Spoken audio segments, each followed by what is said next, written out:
You're all very welcome to the Script to Story podcast series. On today's episode, again, we were talking about the words we use, but we have a very special guest with us today. We have the honorary French consul, Catherine Gagneux. Am I pronouncing your surname properly? It's not too bad. I've heard worse. So Gagneux is the correct way, but it's very close. Yes. Okay, and thank you. And we also have Yulia Boos. Yulia Boos is here in Galway at the moment. She has come to work with Tribes Press as part of an internship. But she is an interesting character in that she lives in Freiburg in Germany and is very close to both the French and the German, or the French and the Swiss borders. And because of that, I think she will also have a little bit of a cultural mix to add to the conversation.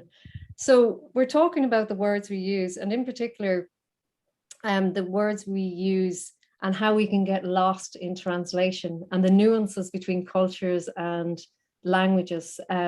Catherine, when you first came to Ireland, what was it like when you landed on these shores and you started hearing hibernal English? What was it like? I had been in Ireland before, but mostly in the tourism type of way and on kind of and doing work experiences. So it wasn't so much of a cold shower, but it really kind of hit me when I started establishing myself in Ireland and getting more immersed in the Irish culture. So when I arrived in '95, at that time I was living in Paris, and I'd been studying in Paris, and I'd been living in London and Barcelona and studying in Dundee in Scotland. So for me to arrive in Galway, that was a bit of a culture shock. And I'm not saying it was bad. It was just like so different from what I'd been living so far. But I mean, very interesting nonetheless.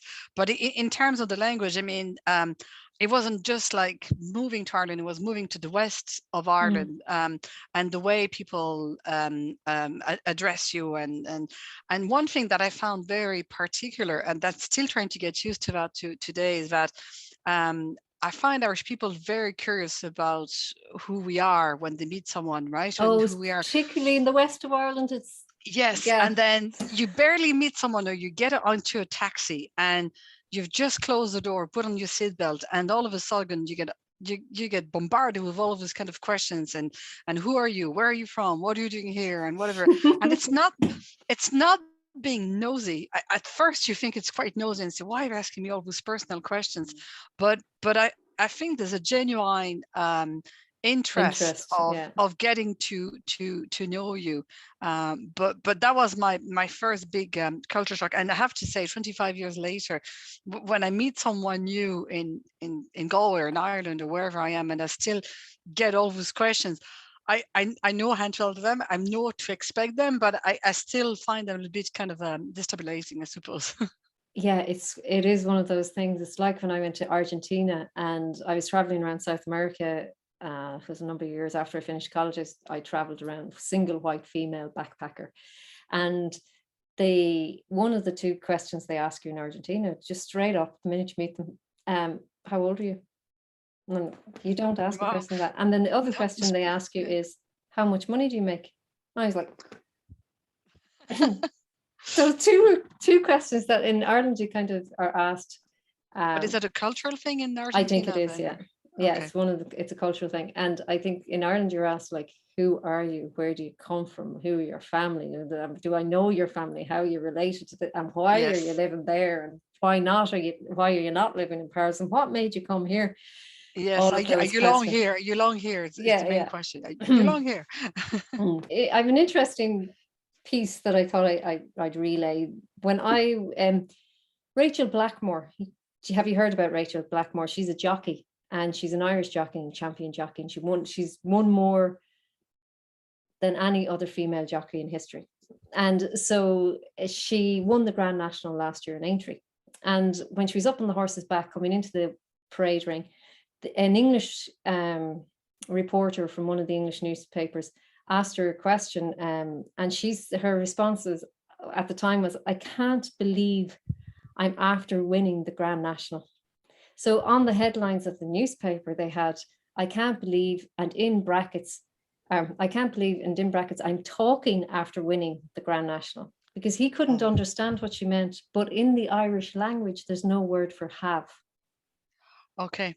So when we speak English that comes from Irish language, a translation from the Irish language, I can't believe I'm after winning the Grand National. She didn't mean, she couldn't care less if she was talking or not to this guy after winning the Grand National. The fact was that she won the Grand National, but it was a completely misinterpreted headline. Yes. And it's strange how even speaking the same language, you can misinterpret each other, because she came directly from an Irish language to say, there's no have in the Irish language. But misinterpretation and kind of translation, being lost in translations, are very common mistakes that have actually marked history. I mean, I was reading an article recently. I can't remember where it was, but I mean, apparently even in the Bible itself, there's about over 1,400 translation mistakes in the Bible itself. I suppose it's a way of interpretation, but I mean, even in history, like you would have had a lot of kind of well, I have my similar experiences, but well, so when they talk, I don't know, it's kind of unusual, like greetings and stuff like that, and questions. For example, people tend to say, how are you, as a greeting, and I always want to say something and answer them, but I think it's just supposed to be like some kind of hi. And always when I get onto the bus or something, I want to say, yeah, hi, I'm fine, but they're not waiting for a response. They just say, hi, how are you, and waiting till I pass. And so, yeah. You have a point. I think you have a good point there. And I have to, a friend of mine, Claudia Bauch, who's also an editor here at Tribes Press, and she was at an equine event, and something good happened. And she said to the person, good woman. And the woman just turned around and said to her, where did you hear that? And she said, isn't that not what you say in Ireland when you mean well done? And yes, said, or you hear the good girl as well now and again. Oh, the good girl now is a whole other.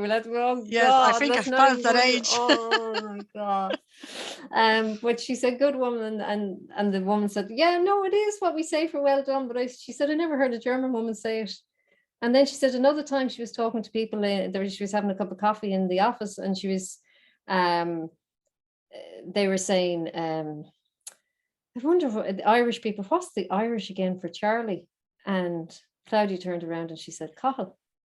And they're like, how does a German woman know these words? Because she's editing books so often that she knows that she's picking up on the translation. And there's one thing I wanted to ask you, Catherine, because Claudia would be of the belief that you nearly need to be 10 years in a country to really be able to translate from your mother tongue into that, considering it's Mother Tongue's Day, to translate from your mother tongue into that language of that country to get it right, because of the nuances of language. I'm not sure. I'm not sure if it's a matter of timeline. I think it's more of a level of immersion that you have when you move to a country. I mean, like some people from different countries might move to Ireland or to other countries and may not immerse themselves as much within the day-to-day life or the culture or the professional environment or the social environment, and then they could be there for whatever, 1 year or 30 years and still be thinking in the mentality or the way they are from their own origin, native countries. I think really to get to the point where you can really translate or understand things is by immersing yourself. And I know that's something that I've deliberately a choice that I deliberately made when I moved to Ireland, and I'm not saying it happened overnight. Like I mean, but just to immerse in everything and kind of allowing yourself to not to make comparisons, because that's the worst thing that you can do. Just to say, well, in France we do things like that, or we eat things that way, or we do things a certain way. You can't compare. That's the worst mistake that you can ever think if you really want to get to a country. But I know that. I think one of the way once you fully comprehend it or fully immerse yourself in the country is when you start understanding kind of local jokes, right?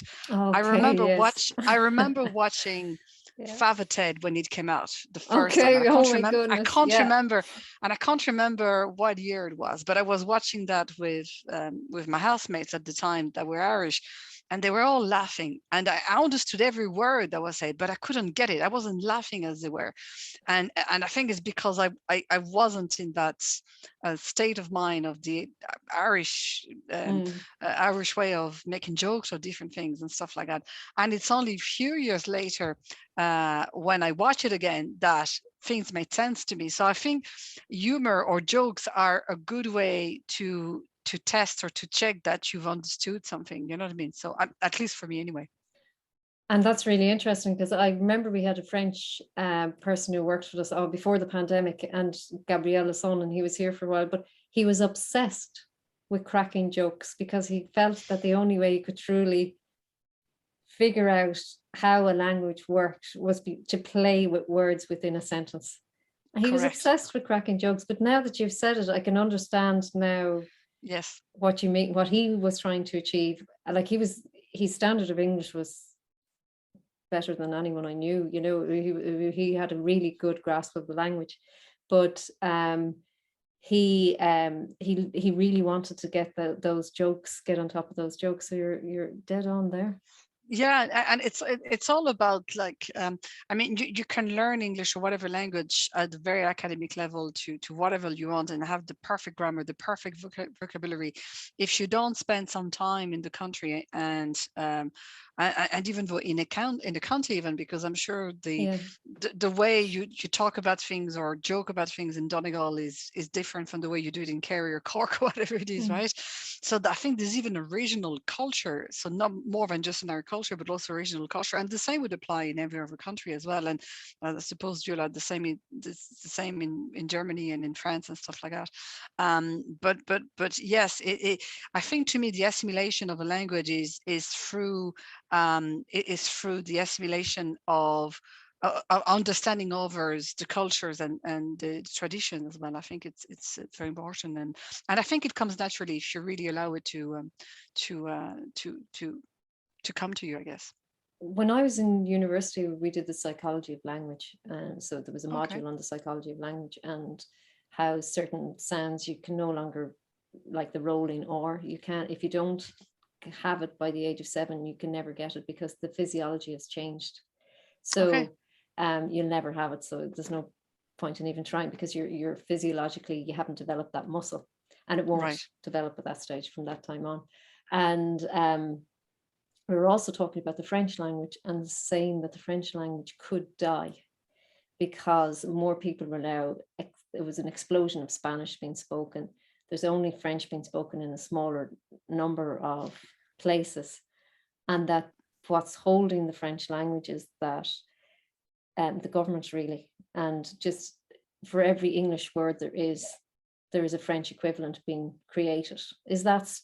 That was when I was in college, to try and hold the language rather than speaking English within the I French. don't know. I wouldn't necessarily agree to that because I think, I mean, I'm not just talking about France, but I mean, French in general is actually been very much spoken outside France in very, you know, we mentioned Switzerland earlier on, but I mean, Luxembourg, Belgium and Africa and Canada, whatever it is. So it's a very widespread language, but it's not just from the language itself. I think from a cultural point of view, there's so much references on the cultural level and the literature and even in cinematography and things like that.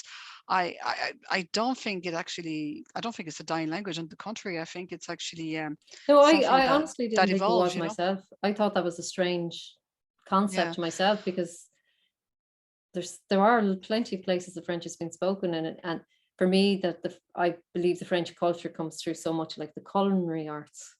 French culture is coming through, and we want that. You know, we want to learn from the French.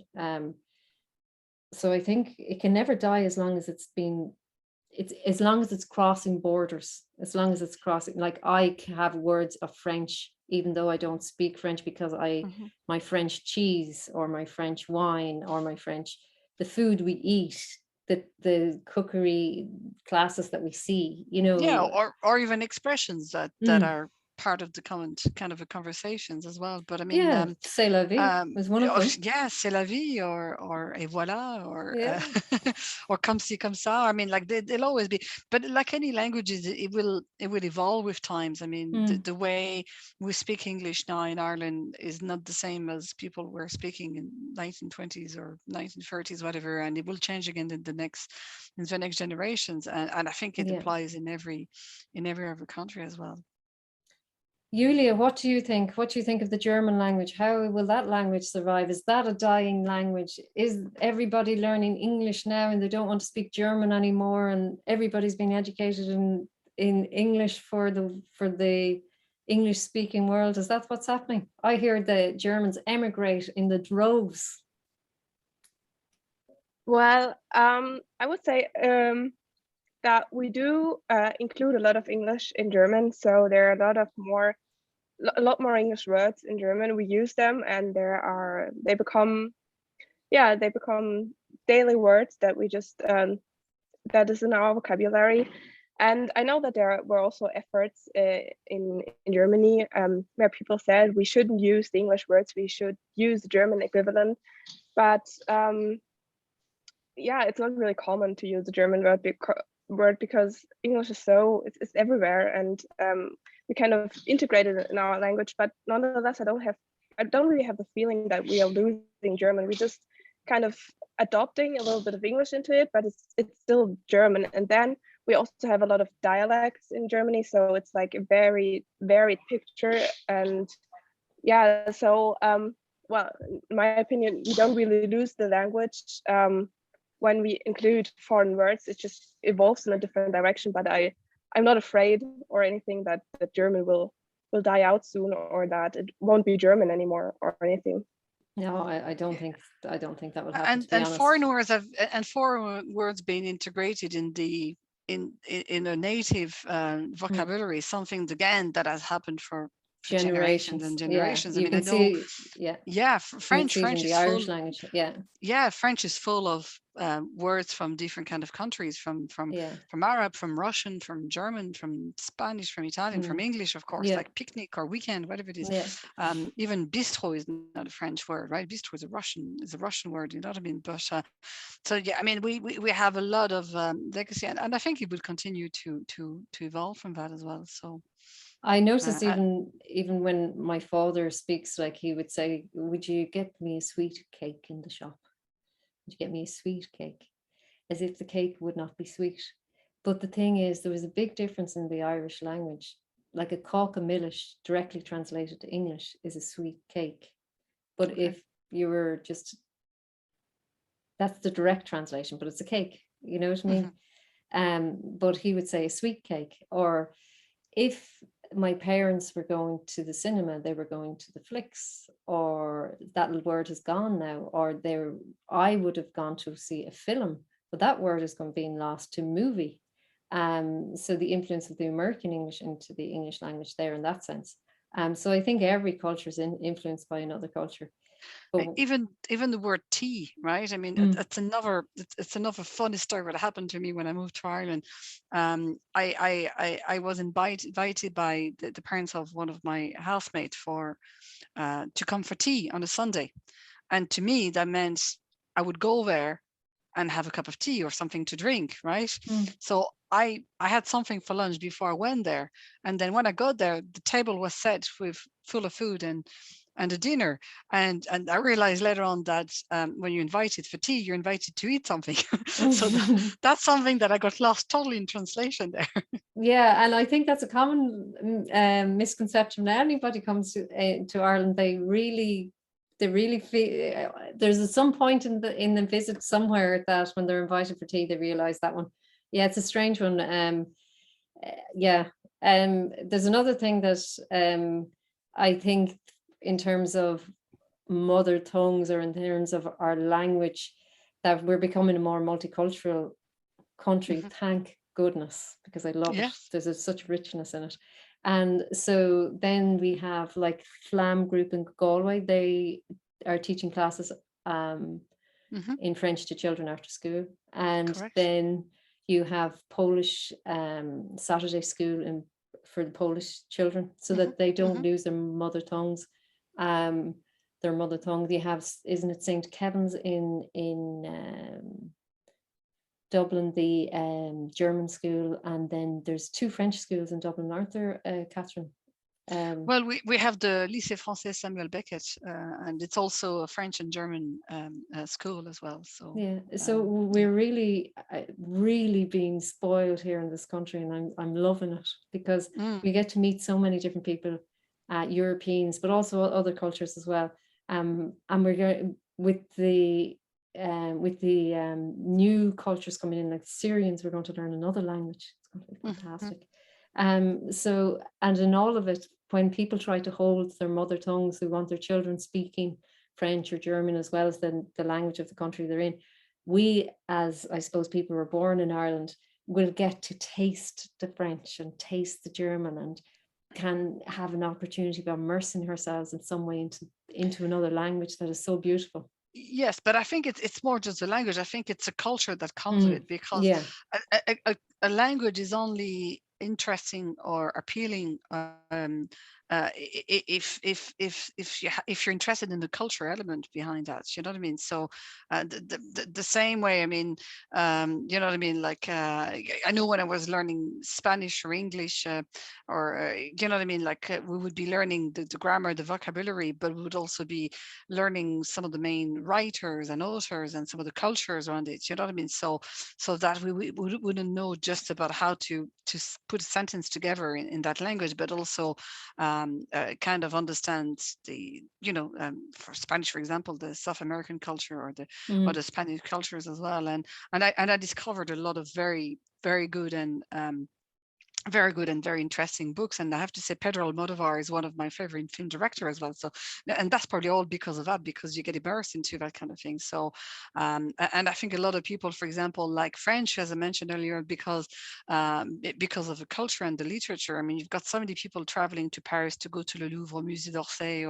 That's true, or yeah. I mean, and a lot of people would have actually read some books from some famous writers as well. I mean, a lot of people would know Victor Hugo or people like that, you know what I mean? So so there's an interest in that as well. And even on a similarly very, with Germany, with Goethe and some of the yeah, you know, German music composers as well. So yeah. and I think even on a basic level, and I have no French, unfortunately, but I am determined to do an evening class, and next September I'm going to learn French. Good. But in my children's books, the Cafe series of books, there's a lot of Irish mythology in it, but there's also a gargoyle in it, and that gargoyle left Notre Dame Cathedral in Paris and found his way to the west of Ireland. Very good. But we brought him back to the cathedral, and all the gargoyles were picking on him, making fun of him and stuff like that, because he now talked a little bit with a funny accent, you know, because he picked up a bit of an Irish twinge to his accent, and his name was Crohor, and they were having great fun out of that, because he, not alone did he get an Irish name, but a really strong Irish language name, you know. So it's something that we can bring into our literature in play. And then there's a couple of sentences here and there that are in French that we can play with, and we can introduce different things to very young children, different languages and play and different cultures, and we can have great fun with language, and that's the most important thing. Yeah, it's a fantastic melting pot, and without that mixing of people, we would never have those experiences, you know. That's true. Catherine, it was wonderful talking to you, and I'm so delighted you were here. And Catherine, the honorary French consul, thank you. And Julia Booth, thank you. It was great to understand a little bit about the German culture as well. So thank you very much, and we will talk to you hopefully again soon. Take care. Bye-bye. Thank you. Take care.